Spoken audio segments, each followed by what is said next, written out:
Навистина преубава атмосфера од училиштето од каде што ни се јави Линковски нашата Бела заедно со градоначалникот на општина Киселавода. Овдека во студиото навистина убава атмосфера ни пренесе, а верувам дека и кај вас во вашите домови. Она што сега гледаме веќе значи е стартот, односно почната е учебната година, официјално во 8 часот, со првото училишно звоно. Говоревме и за ранчињата, за она што општината и го донира на учениците. Сега она што представува грижа пак за нас родителите е тоа е самата тежина на ранецот. Тие тежат и по неколку килограми, може да биде и 7 и 8 килограми, ако не и повеќе. И секогаш велиме внимателно со ранците, бидејќи вашите грбчињата на децата може да се искриват. Токму ова утро ќе зборуваме за ортопедските проблеми кај децата во школска возраст, а наша и ваша гостинка ова утро е доктор Маја Каличанин Марковска, специјалист по ортопедска хирургија од Клиничката болница Аџи Бадем Систина. Доктор Марковска, добро ви утро. Добро утро на сите, да им пожелиме успешен старт на учебната година на сите ученици и наставници. Да им оди се со лесно и со успеси. Убаво ни гостувате на убав датум, 1 септември, почеток на новата учебна година. И она што сега ќе се надоврзам на прилогот од колешката Бела, ќе почнеме со тежината на ранците. Тие се навистина многу тешки, децата мора да ги носат книгите и тетратките. Дали постои опасност од искривување на грбот од самата тежина на ранците, поготово за оние помалечки дечиња кои што ни се првачиња, вторачиња, ранецот изгледа и поголем од самите нив. Така е, да, постои опасност, значи од неправилно држење, кога се носи неправилно ранецот, кога е многу тежок, така да ние имаме некои стандарди кои би требало да се испочитуваат. Например, дека ранецот не треба да биде потежок од 10 до 15% од тежината на детето. Па да кажеме, ако некое дете е 30 килограми, ранецот не би требало да биде потежок, да кажеме, од 3-3,5 килограми, а не да биде... Тоа не е возможно. Но тоа во наши услови, да. Единствено, гледам дека, да кажеме, може би е поволна работа, што дечињата одат во целодневна настава, и ранецот не го носат секој ден од училиште до дома, туку останува на училиште, таму се пишува домашна, а го земаат, да кажеме, во петок и преку викендот ги работат домашните во домашни услови. Понатаму ранецот, значи, треба да биде исто така по некои стандарди. Значи, горниот дел од висината на ранецот не треба да биде повисок од раменцата. Долниот дел од ранецот не треба да биде понизок, да кажеме, многу низок од струкот кон седалната регија. Исто така, ранецот добро е, значи, задниот дел и дното да бидат појачани, за да дадат подобар комфор и подобра стабилност при носење на истиот. Да не зборувам дека треба секако да се носи на 2 раменца секогаш, да не биде не на едно. Тоа за поголемите оделенија може би на едно, меѓутоа да биде косо поставен, значи преко рамката, да има некој баланс во тежината, така, за да има некаков баланс во тежината. Преко рамчињата треба да бидат доволно широки, не да бидат премногу тесни, барем 7 сантими. И да бидат со сунгереста постава, да кажам, за да не ги засекуваат раменцата.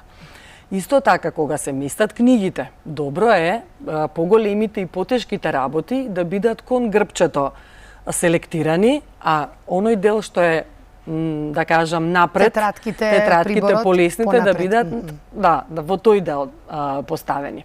Така да, значи, има некои стандарди кои што е добро да се испочитуваат. Исто така, посебно за поголемите оделенија, бидејќи веќе сами одат во училиште и се враќаат, ранецот да има некаква флуоресцентна лента, заради собраќајот во попладневни часови, ноќе, значи да биде детето видливо, значи кога е учесник во собраќајот, поминува улица, нели, и тоа е битно. Така е.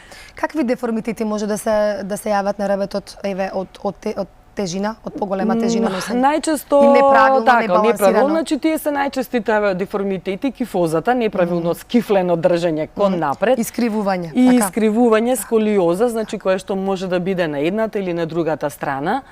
Тие некако границата се подолу и подолу се поместува, порано ги гледавме во пубертетска возраст или на сам влез во пубертет. Но сега веќе ги гледаме и кај дечиња кои што се помали. да го спомнам периодот на короната, кога ни се појави еден бран на деца, кога имавме со често жалење на болки во рбетот, во вратчето, затоа што беа неактивни, беа повеќе дома, беа повеќе на компјутер, на телефон, значи тоа држење, да кажам, долго време во едната иста позиција, значи доведе до тоа да се јави, да има неправилно држење и да се јават тие болки. Сега ми се наметнува веднаш прашањето, и со стартот на учебната година, децата повеќе ќе седат и на училиште, ќе учат, мора да пишуваат домашни. Сега околу седењето. Така е, правилното седење, да, е многу битно. Значи, си има стандарди и во школството, која висина треба да имаме на клупата и на столчето. Значи, кога седиме во училишна клупа, па тоа се однесува дури и за луѓето кои што одат на работа. Значи, аголот треба да биде по 90 степени, телото во однос на надколеницата и во однос на подколеницата. Стапалцата не треба да бидат премногу високо на прсти да допира детето или не треба да биде премногу ниско, затоа што тогаш детето со целото тело се прилагодува некако на таа позиција. Така да, значи, еве во тој дел истото се однесува исправени, столчето добро е да има потпора во крсниот дел, значи кога пишуваме, и тие услови би требало и во домашни услови да се запазат, да не би да пишуваме домашна работа во кревет или искифлен или на некое мало столче или некаде, како да кажам, значи сепак да имаме едно правилно држење на телото. Ама тоа некако некако не е изводливо, тешко е изводливо. Често пати ние родителите им велиме на децата, ајде исправи се, не седи згрбавен или згрбавена, така? Ние знаеме и тие, тоа трае, да кажеме, минутка, 2, 3, 5, да, и потоа повторно во истата позиција. Заради тоа е потребно децата, значи, да спортуваат. За да им влезе во навика правилното држење, да се зајакне мускулатурата на грбот, стомачната мускулатура која што ни овозможува правилно држење на телото. Значи, во часовите, многу убаво се вметнати часови по физичко воспитување. И тие се ке малите дечиња 3 пати во неделата. Супер, значи, што е зголемен малку фондот на тие часови, би било добро да не се прескокнуваат, да не се заменуваат со други часови, туку дечињата, значи, во тој период, посебно и времето кога дозволува да се изнесат надвор, не мора да бидат некои, не знам какви тешки вежби, па и една обична прошетка, еден круг околу игралиште, едни обични вежби на истегнување, значи одлично ќе им дојде. Значи држењето ќе се поправи, крвотокот ќе се подобри. Значи малку ќе внесат, што се вели, воздух во телото. Така да Ама и да не забушаваат, бидејќи има деца кои што кога претежно сите знаеме, еве физичко имам, нема сега да вежбам, ќе земам, ќе повторам нешто за следниот час или ќе напишам домашно, значи да се навистина да се користи физичкото образование за таа цел за која што е наменето. Така. Кога сме веќе кај спортските активности, од кога е важно да се почне со спортување кај децата од школска возраст и според вас колку пати неделно е тоа корисно? Така.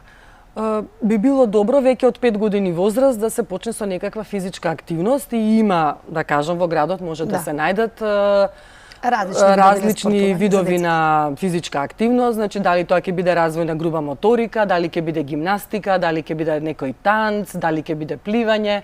Значи добро е да се почне со некои побазични спортови за да малку се изгради телото, така да веќе, значи 5-6 годишна возраст децата да се дадат на спорт. Колку пати неделно? 2 до 3 пати. 2 до 3 пати, сосема доволно и секако... И секако часовите во училиште. Прошетки со родителите. Со родителите, викендите, барем да се искористат за тоа, додека и секако времето ни дозволува. Така. Сега, она што со стартот на учебната година, исто така почнуваат и систематските прегледи, кои што се обавезни. Траат, мислам дека на 2 години се систематските прегледи. Дали според вас се тие доволни, бидејќи тука се повеќе области децата се за преглед. Колку пати и од кога е потребно школските деца да одат на ортопед? Според вас? Ние ортопедите вака имаме еден календар, да кажам, кој што е уште од раѓање. Да. Значи во првата година имаме 3 прегледи со ехо, преглед на колкови. Потоа, после проодување 18-20 месеци, повторно имаме преглед каде што моториката, невролошкиот статус, значи повторно се прегледува. Потоа на 3 години, потоа на 5 години и така понатаму на 2 години, 7, 9, 11. Се разбира, секако се кажува дека доколку родителот забележи нешто невообичаено, детето се жали на болка, некаков дискомфорт, нешто се забележи инцидентно, да се јават во тој момент на преглед, за да не се пропушти. Но овие систематски прегледи, иако и на 2 години, сепак се корисни, затоа што, значи, правиме скрининг. Посебно во предпубертетската возраст е многу битно токму заради овие деформитети на рбетниот столб и нивна рана превенција. Исто така, она на што обрнуваме внимание се и стапалцата. Значи, многу дечиња се со рамни стапала, значи имаме некој облик на поблак, малку потежок деформитет, на време да се покажат вежби, соодветна обувка да се сугерира. Значи, во тој смисол... Ке зборуваме и за обувките малку подоцна. Сега сакам да ја прашам, кои се најчести деформитети кои што се јавуваат кај децата на школска возраст? Најчести се кифозата, сколиозата и плановалгусот. Дали тоа се лекува? Дали тоа може да се врати во првобитната доколку се фати во рана фаза, да, може да се лекува и да се вратиме назад. Кога е деформитетот напреднат, работиме на тоа барем да не прогредира и исто така колку што може повеќе да постигнеме некаков регрес, да се вратиме во подобра ситуација. Но за тоа, значи, треба упорно вежбање, некогаш даваме помагала, мора да се работи мускулатурата, да се зајакне, не е само помагалото, значи мора да влезе тоа во ритмот на детето, дека и во свеста дека мора да се вежба, да се зајакне мускулатурата, зашто само најмногу со активните движења ние имаме добар резултат. Доктор Марковска, за жал, некако се почесто ги гледаме децата дека се навистина згрбавени, поготово на горниот дел. Еве, вие ќе кажете стручно како се вика тоа. Сепак да алармираме и да им кажеме на родителите дека тоа тешко се враќа повторно во нормално. Значи, сепак треба да се превенира, превенцијата за која што денеска говориме, значи спортување, физичка активност и правилно држање на телото. Правилно држање, ранецот да биде соодветен, правилни услови за работа, значи за пишување домашно и за учење, да се направи пауза и во учењето, значи ако треба на саат и пол да се стане малку, да се истегне, 50 минути може малку да се извежбаме и дома. Не е тоа некој голем временски период, па да се продолжи со наредните обврски, да кажем. Малку е тешко таа дисциплина да се воведе. Тешко е. Да, кај децата и треба најчесто еден од родителите да биде ангажиран со нив, значи или да ги подсетува постојано. Исправи се, немој да бидете згрбавени. Но децата кои одат на спорт, значи веќе ја стекнуваат таа дисциплина во однос на држањето и работната дисциплина и веќе само се коригираат. Така да, тоа е добриот момент, значи од одењето од практикување на спорт. На спорт, да. Па и може и на танц, како рековте, балет. И танцот, балетот се одлични. Да. Добро, доктор Марковска, она што сакам сега да зборуваме, тоа е за обувките. Тоа е многу важно, од најмала возраст, нели? Кажавте дека на тие систематски прегледи често пати, како се вика народски, дустабанли. Дустабанли се децата. Ете така. Многу ли е тоа застапено кај нас? Дустабанли или не се децата? Па често е застапено, иако кај малите дечиња родителите доаѓаат во многу рана возраст презагрижени дека децата им се дустабан. Но имаме фаза во животниот развој каде што стапалцата нормално се дустабан, да кажам, рамно е стапалцето, дури малку навнатре газат. Но таа е позиција за постигнување на стабилност и е дел од физиолошкиот развој. И за нас е тоа нормално до некаде 3,5-4 години. Но веќе после таа возраст, доколку тоа не се само коригира, да кажам, значи почнуваме да даваме совети за поправилен развој на стапалото. Значи важно е обувката, важно е вежбањето. Порано се растело надвор повеќе, значи децата оделе боси, така да имало дразба стапалото и убаво да се оформи. Но денеска сме се повеќе во нарамни подлоги, така во кондиционирани услови. Од мали децата им даваме да, им ставаме обувки, така, топлинки за подоман или така е, да. Какви треба да бидат тие, да кажеме, топлинки или можеби обувки? Какви препорачувате вие ортопедите? Значи, бидејќи сега зборува при проодување, тие треба да бидат меки во ѓончето, да можеме многу лесно со една рака да ги свиткаме. Анатомски, значи. Анатомски. Не мора да имаат влошка на почетокот, затоа што и самото стапало е рамно, а ние сакаме да ја поддржиме анатомската форма. Да бидат полувисоки во глуждето, да обезбедат, значи, стабилност за глуждот, да се затворени напред и позади, значи тоа за летниот период се однесува, да не бидат со отворени прсти, да не се лизга ноќето, се поти, да не се удираат прстињата. Значи, тоа се однесува за малите деца, но некоја анатомска форма, значи битно е и добро е децата да ја имаат и во школска возраст. До која возраст? До која? До секогаш најдобро, нели? Бидејќи тие сега, тие во школска возраст, поголемите, најчесто носат, не најчесто, туку сите носат патики. Така и сега патиката нема анатомска влошка. Така, порано, многу порано, патиките има и анатомска влошка, веќе долги години наназад немаат и различни патики има на пазарот. Ке кажам дека патики кои што се со многу дебела гума цврста, значи немаат никаква свитливост, плитки исто така, не се погодни за стапалото. Патиката треба да има некаква флексибилност во ѓонот, треба да има некаква заштита за глуждот, треба внатре да има една анатомска влошка. Значи ние правиме разлика помеѓу анатомска влошка и ортопедска влошка. Анатомската влошка има благ свод, поддршка дава на стапалото.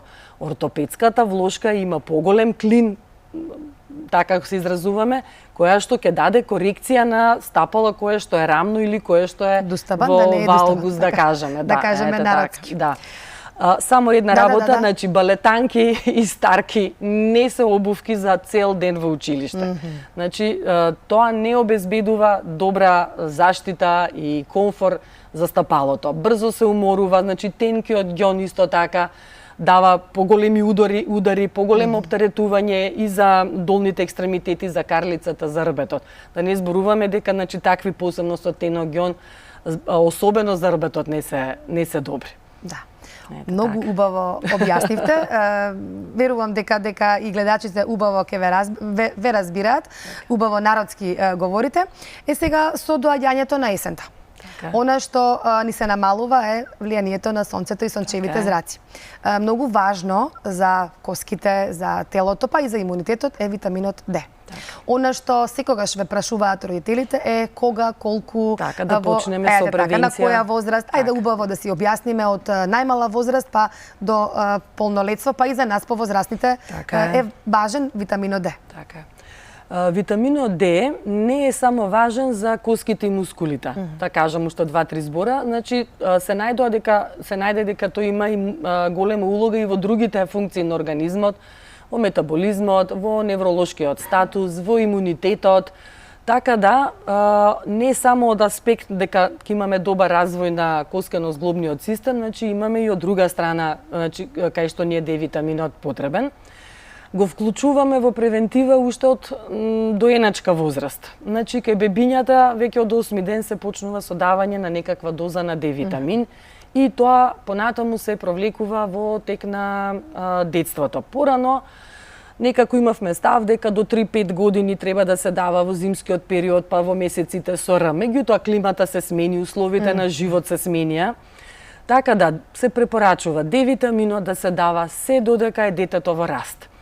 А и во раст сме до 18, 20, 21 година.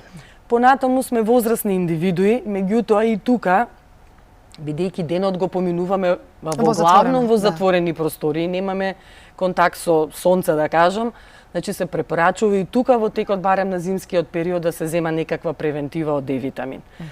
Кај дечињата во пролетниот и летниот период не, така нема потреба. Во пролет исто врнежливо е, знае да е значи посебно рана пролет, така да до крајот на мај најчесто даваме, се препорачува да се дава Д витамин. Почнуваме ајде септември е со Р месец, меѓутоа е сега сончев месец, уште е топло. Така да од октомври некаде до крајот на мај се препорачува да се дава превентива во облик на Д витамин кај децата. Во облик на капки? Во облик на капки и во облик на маслен раствор. Значи, тој е витамин растворлив во масло, негова природна средина е маслото, најдобро се ресорбира тогаш, така да е најдобро да се земе како маслени капки, иако ги има и како водени капки, ги има и како таблети, Но најдобриот внес би било значи како маслени капки. Така. Постои ли, доктор Марковска, предозираност од витамин D3? Може такво нешто да се случи доколку? Може во хипотетски услови. Значи, за да се предозираме со D витамин треба големи количини на секојдневна основа да се зимаат. Овие дози што ги даваме, значи за превенција на вистина воопшто нити се големи, нити се да кажам штетни за децата, напротив, дури некогаш и родителот леле дадов една капка повеќе случајно ми се истори. Значи за една капка воопшто не е никаков проблем, тоа се толку мали финеси во дозирањето. Можете ли да кажете еве која е препорачана доза по возраст кај дечињата? Да кажеме зборуваме за маслените капки, така, за маслените капки. Или оние пливи D3, што си ги Пливи D3 се токму воден раствор. А водени се? Да. не се лоши, далеко од тоа, значи тие си имаат своја примена, значи имаме дечиња кај што некој има проблем со гастроинтестиналниот систем, неподносливост на посебно во рана детска возраст, некогаш и на маслениот раствор. Меѓутоа, и тогаш даваме и воден раствор. И едноставно, значи, знаеме ние во која ситуација што треба да се даде. Но, пак ќе кажам, најчесто и прв избор би требало да ни биде маслениот раствор на D витамин. Сега во однос на возраста. Значи, после година дена веќе децата примаат околу 1000 единици на D витамин на ден во тие периоди кои што ги спомнавме. Во првата година, зиме-лете, значи без разлика, зиме-лете треба да се даде полната доза на D витамин. Во тој период во лето не се прекинува D витаминот и покрај затоа што се тоа мали бебиња, нежна кожичка, секогаш заштитена со некаков фактор. Ние тие мали деца не ги изнесуваме на вакво јако сонце. Така да повторно нема тој соодветен внес и мора да им се додаде на децата. Но бидејќи сега зборуваме за школските деца, кај нив тие се веќе, да кажеме, првачиња од 20 килограми од прилика до 25, значи кај нив веќе се дава 1500 до 2000 единици. Значи посебно Кој е време од денот најдобро да се даде витамин D3? Предпладне. Предпладне, значи доручак, да кажеме, за да го прими, да се ресорбира кога ќе излезат и цел ден, ете така, да би после кога ќе дојдеме во контакт, значи ќе се трансформира D витаминот, ќе се искористи од организмот како што треба. Така. Еве сосема на крај за разговорот, пред вестите сосема кратко, една порака до сите оние родители, а и баби и дедовци кои што не следат во моментот како ортопед за школските деца. Накусо сам. Значи спортување, правилно седење, удобна обувка и добро ранче. Не мора, знаеме, децата сакаат на вистина да бидат шарени, вакви или онакви, значи треба да биде по стандард некаков за да му биде по-добро на детето и по-правилно да имаме и држење и тежината да биде добро распоредена. Така да, значи еве тие три работи: спортување, удобни обувки, правилно седење и добар ранец. Ете така. Ви благодарам, доктор Марковска, уште еднаш за одвоеното време и за вашето гостување. Не ве задржуваме веќе, бидејќи се враќате на своите работни обврски во Аџи Бадем Систина.